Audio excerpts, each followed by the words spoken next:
cette rentrée scolaire qui est certes marquée de façon importante par la réforme du baccalauréat et donc ses conséquences sur le fonctionnement à l'intérieur des lycées, réforme qui, à ce stade, en ce qui concerne les compétences du conseil régional, n'apporte pas de modification majeure sur les compétences obligatoires du conseil régional. Il est possible qu'elle en apporte à l'avenir parce que les modifications qui sont apportées par cette réforme modifient la manière dont les parcours sont construits et ont des impacts sur l'utilisation de nos locaux qu'il nous faudra naturellement évaluer. Alors évidemment, en revanche, cette réforme, elle a un impact sur le contenu des programmes et nous avons choisi, vous vous en rappelez, au mois de décembre l'année dernière, en confirmant ce qui existait depuis de nombreuses années, qui est la gratuité des manuels scolaires, nous avons décidé de nous mettre à la place et aux côtés des familles pour absorber les conséquences de cette réforme du gouvernement. Cette décision que nous avons prise au mois de décembre l'année dernière, en proposant à l'Assemblée et en votant une somme exceptionnelle de 12,8 millions, auquel il faut ajouter les nombreux reliquats financiers qui restaient dans les lycées, puisque les établissements n'avaient pas renouvelé les dernières années les manuels, ce qui était de bonne gestion. Nous l'avons fait sans avoir aucune information, aucune estimation sur les impacts réels. Et il y a 3 inconnus, finalement, qui étaient notre cas et qui ont été levés au fur et à mesure de l'été et que nous devons aujourd'hui, avec les établissements et les représentants des familles, évaluer. La première inconnue, c'était les contenus de la réforme eux-mêmes, c'est-à-dire la manière dont, d'abord, l'Éducation nationale avait prévu de construire les programmes qui ne sont arrivés qu'au mois de mai, c'est-à-dire plusieurs mois après que nous ayons décidé de voter cette somme de 12,8 millions, que ses propres contenus ont été évidemment interprétés par les éditeurs de supports pédagogiques, avec pour certains d'entre eux, et selon l'avis des équipes pédagogiques, encore beaucoup de choses qui sont incertaines, et une volonté assez forte dans beaucoup d'établissements d'attendre les versions éprouvées l'année prochaine pour pouvoir faire des choix définitifs.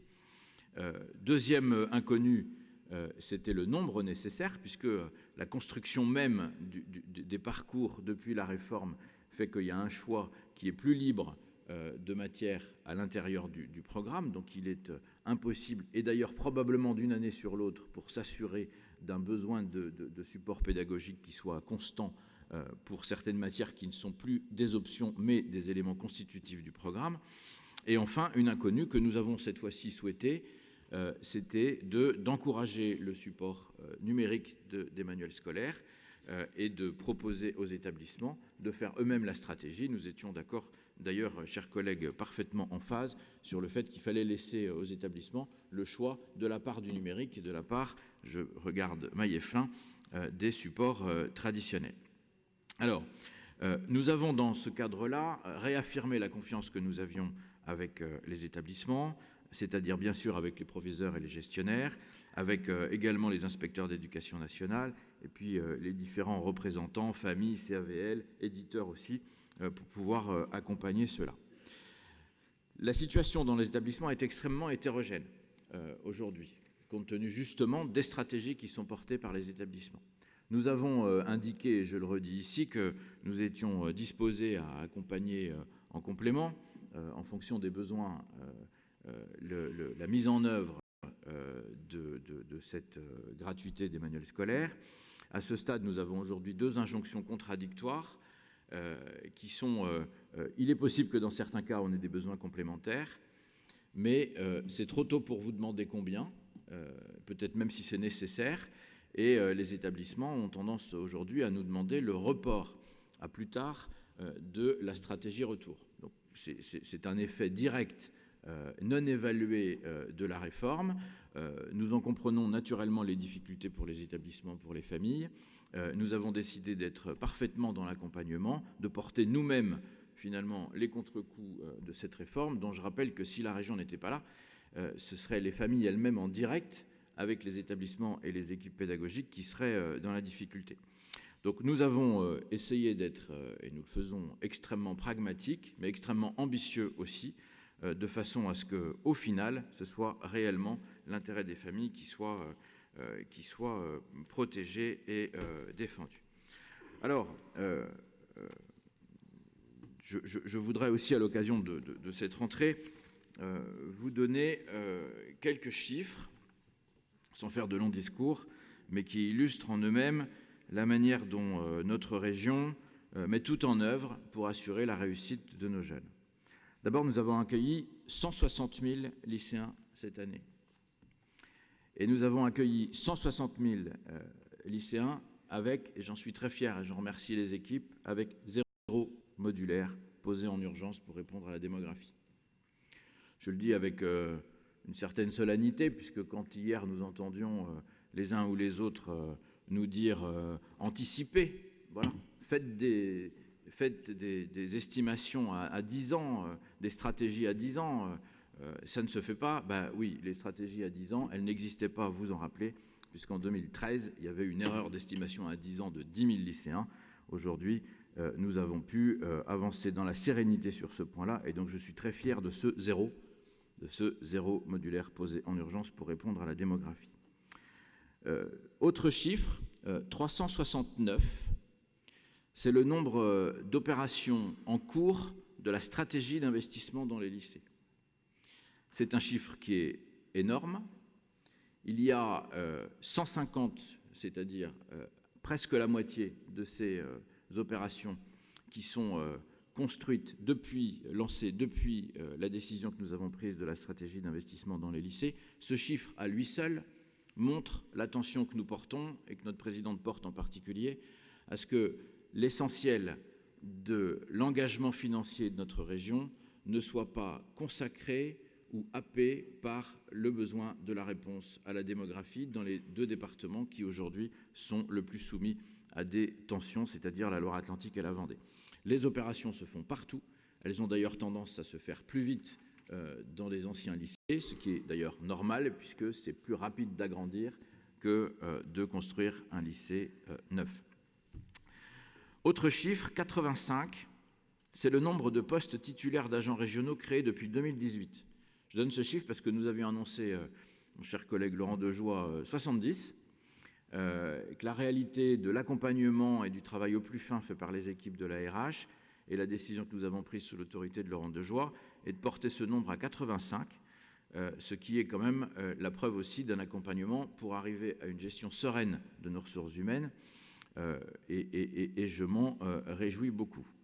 6, c'est le nombre d'écoles de production désormais ouvertes sur le territoire, avec une nouvelle, cette fois-ci, à cette rentrée, à Saumur, dans le domaine industriel. Là encore, une belle réponse sur la lutte contre le décrochage. Enfin, 18, c'est le nombre de nouvelles formations professionnelles ouvertes cette année sous statut scolaire. Un autre chiffre dont nous pouvons être fiers, Madame Leroy, 54 396, c'est le nombre de jeunes inscrits cette année dans nos aides éducatives ligériennes. C'est un pic historique, c'est 25% de plus qu'en 2017. Preuve, s'il en est, que l'offre pédagogique qui est proposée par la région, facultative là encore, correspond aux attentes des équipes pédagogiques et de nos jeunes. Voilà, dernier chiffre, puisque c'est celui de notre session, 3 350 000, chiffre très important.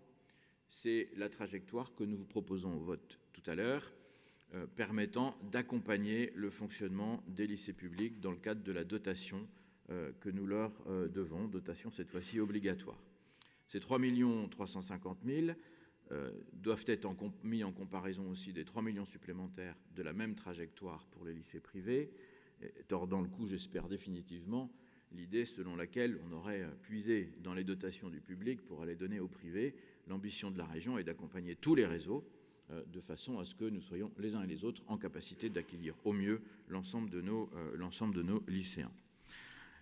Cette proposition financière qui vous est faite n'est qu'une partie, en réalité, du travail très important qui a été réalisé en lien avec les représentants des proviseurs et des gestionnaires, de façon à pouvoir créer des critères d'attribution de dotation pour nos lycées qui soit beaucoup plus proche du réel qu'il ne l'était devenu, puisque la dotation de ces lycées était souvent un ajustement au fil de l'eau, au fil du temps, parfois ajustement intelligent, évidemment, qui dépendait des dotations historiques, parfois même d'avant la décentralisation, et qui faisait que nous constations chaque année, les uns et les autres, de façon tout à fait objective, qu'il pouvait y avoir un certain nombre d'injustices et des écarts. Et vous vous rappelez que, traditionnellement, notre région essayait chaque année de rectifier, si j'ose dire, les écarts de dotation en vérifiant les réserves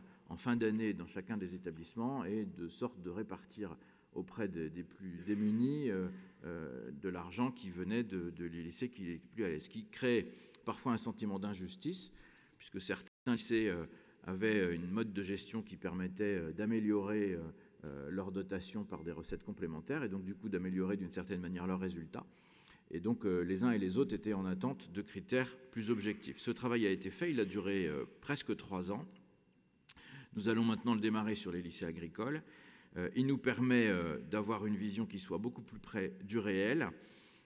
Il nous permet d'accompagner, notamment dans une période où les évolutions budgétaires en matière de fluide est en augmentation, de pouvoir le faire de façon beaucoup plus juste. Et il nous permet aussi de ne pas avoir recours dans les prochaines années à ce phénomène de péréquation qui n'était pas forcément bien vécu dans l'ensemble des équipes de nos lycées. Donc je me réjouis vraiment beaucoup, j'en remercie beaucoup les équipes de la direction des lycées, ainsi que de la direction du patrimoine immobilier. Il a fallu rentrer en grande finesse dans le fonctionnement. C'est aussi en appui d'un accompagnement aux gestionnaires dans les lycées pour essayer d'améliorer toujours la dépense pour qu'elle soit au plus juste. Et cela se fait aussi de manière à ce que les efforts que la région peut faire en matière d'investissement, notamment de transition énergétique, puissent bénéficier à chacun. C'est-à-dire que les efforts faits dans l'établissement puissent bénéficier financièrement aussi à l'établissement, mais que la région elle-même puisse en tirer aussi une source d'économie en échange des investissements qui sont faits et qui sont très ambitieux. Et donc je m'en réjouis beaucoup et je suis très heureux que nous soyons devant vous pour vous présenter ce poste. Alors bien sûr les travaux continuent, il va y avoir donc le même travail fait pour les lycées agricoles. Nous travaillons également dans d'autres directions, notamment sur la question du lycée 4.0 et soyez bien convaincus qu'au travers de la réflexion sur l'avenir de nos lycées, c'est bien l'avenir de nos jeunes que la région s'engage à suivre. Je passe la parole à Madame Leroy. Merci Monsieur le Président.